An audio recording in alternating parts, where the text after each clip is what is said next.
박은진 증인, 지금 아버님이 박영우 회장이시죠? 네. 마이크를 입에 대고 말씀하세요.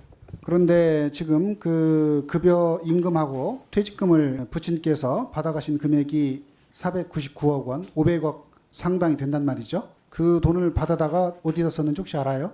제 재산이 아니기 때문에 제가 아는 바가 없습니다. 물론 당연히 그렇게 이해할 수도 있겠지만 또 한편으로 보면 그게 납득이 선뜻 가지 않는 게, 본인도 이 회사에 대해서 재무 관리도 해왔고 또 여기 이 그룹 운영에도 관계가 되어 있고 또 부모님이고 또 이런 상황에 임금 체불되는 상황에서 박영우 회장이 지금 적은 금액이 아니고 500억 정도를 가져갔기 때문에 당연히 그게 어디에 쓰여야 되는지 나는 알 수 있다고 생각하거든요. 어쨌든 그러면 지금 구속되어 있는데 아버님을 만나서 이런 금액을, 물론 사죄를 출연해서 해결도 하고 있지만 이걸 좀 적극적으로 해결해야 된다, 이렇게 한번 말씀하실 의향이 있습니까? 네, 말씀드리겠습니다. 노동정책실장님, 네. 체불임금에 대해서 국가가 대의에서 지급한 게 있잖아요.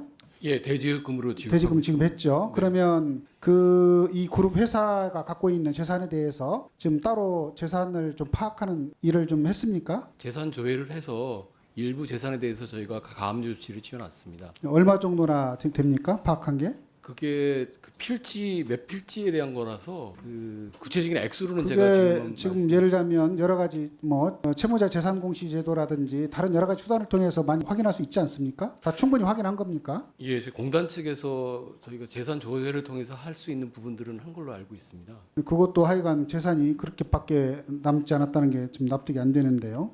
좀 더 적극적으로 공단하고 협의를 하든 좀 더 찾아봤으면 좋겠고요. 네, 알겠습니다. 그다음에 우리 법정 관리인들 좀 세 분 나오셨죠? 법정 관리인 이명택, 김혁표, 위대성 세 분이 나오셨는데, 박영우 회장이 불출석 사유서를 내면서 몇 가지 채무 변제에 관련된 얘기들을 했는데요. 이 회사들이 지금 나중에 M&A라든가 매각하는 작업들을 하고 있습니까? 위니아전자, 위니아딤체, 위니아 매니팩터리. 위니아전자의 관리인 이명택입니다.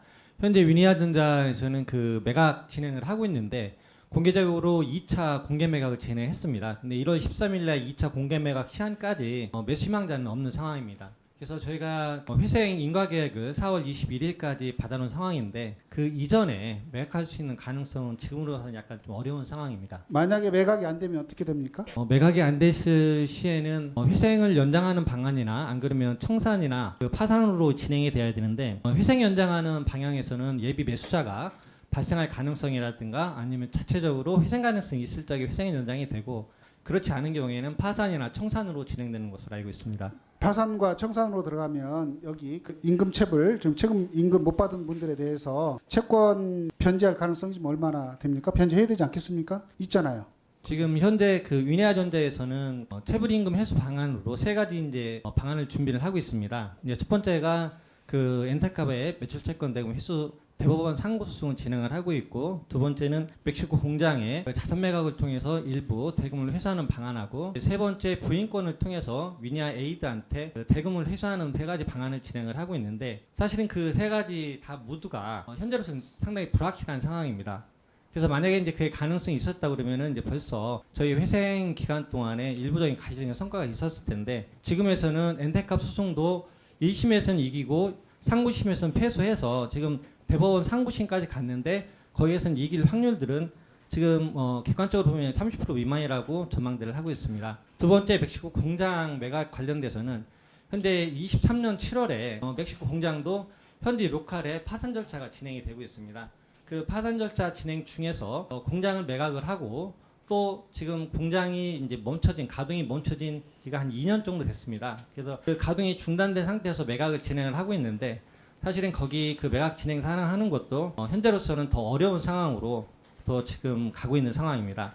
그리고 세 번째, 저희가 이제 위니아 에이드를 통해서 부인권으로 소송을 통해서 채권 회수를 하고 있는데, 그 부분도 회생이 만약에 종료가 되면은 부인권 자체도 회생 하에서만 그 가능한 상황이라 자동 종료되는 상황입니다. 그래서 세 번째 그 부인권 소송에 대한 회수하는 것도 쉽지 않은 상황입니다. 그런데 우리 박영우 회장은 여기 불출석 사유서에다가 마치 그런 부분들이 가능성이 좀 있는 것처럼 이렇게 써놨는데 그거 참 납득이 가지 않네요. 그 김혁표 위니아딤체 법정관리, 여기에도 지금 상황과 비슷합니까? 예를 들어서 매각하는 문제하고 안 되면 청산해야 되는 상황입니까? 방향성은 동일한데 상대적으로 M&A 할 가능성은 높다 이렇게 지금 보고 있고, 빠르면은 2월 초 뭐 이렇게 되면은 윤곽이 드러나지 않겠느냐 이렇게 보고 있어서 현재는 M&A에 집중하고 있습니다. 만약에 M&A도 확률상 M&A가 되지 않는다 그러면은 앞서 말씀드린 위니아이 전자의 상한가는 뭐 크게 다르지 않을 것 같다 하는 그런 M&A가 되면은 그 체불임금도 해소가 가능합니까? 어느 정도 인수 조건이 최종적으로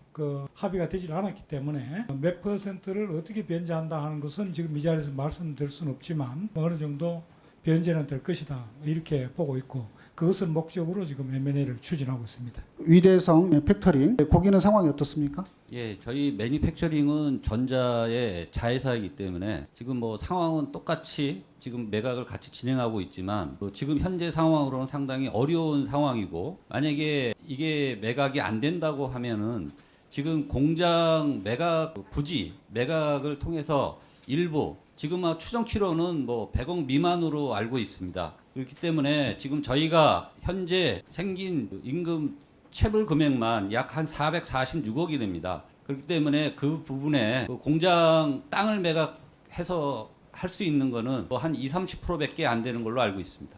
박은진 의원, 네. 대유 에이텍에 대해서 본인도 계속 아마 주식을 지금 매집하고 있는 것 같은데 그러한 이유가 있습니까? 한 번 매입했습니다. 그 가족들 일가의 지분이 늘어나고 있는 것으로 보이는데 이 채무 변제에 대한 이제 그 의지하고 좀 관계가 있어서 그러는데 그 어떤 한 번이든 몇 번이든 그 가족들 간에 매집하는 이유가 어떤 의도를 가지고 좀 그렇게 하는 것이죠? 제가 그 부분은 잘 알지 못합니다. 본인은 그러면 왜 했어요, 본인? 저는 그때 당시에 여러 가지 좀 압류라든지 이런 부분으로 인해서 뭔가 지분 매입을 해야 되는 개인적으로 이유가 있어서 조금 했던 상황이 있었던 것으로 기억을 합니다. 잘 납득이 안 되는데 이따가 다시 아마 물어보는 기회가 있을 것 같습니다. 다음은 정혜균 위원님 질문해 주십시오.